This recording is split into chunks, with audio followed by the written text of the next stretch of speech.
មានរឿងអីកូនចង់សុំម៉ែសាងខ្លួន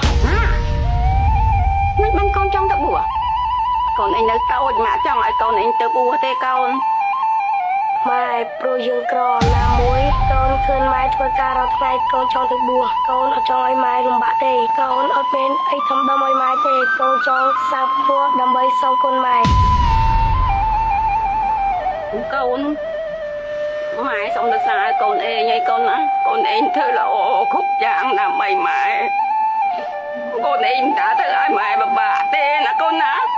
ម៉ែសូមទៅសារបនម៉ែហើយម៉ែមានកូនតែមួយកូនល្អកូនចេះស្រឡាញ់ម៉ែគាត់ស្រឡាញ់កូនឯងគាត់ស្រឡាញ់ម៉ែណាកូនណាបាទម៉ែទៅសារកូនឯងមកតានបងហើយ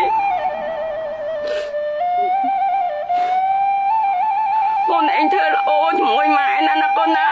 បាទម៉ែសង្ឃឹមថាថ្ងៃក្រោយ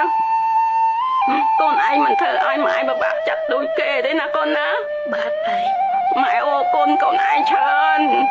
កូនឯងចេះធ្វើអំពើល្អគ្រប់យ៉ាងជាមួយម៉ែជាមួយអ្នកសិតចិត្តខាងណាកូនណាម៉ែកុំយំម៉ែ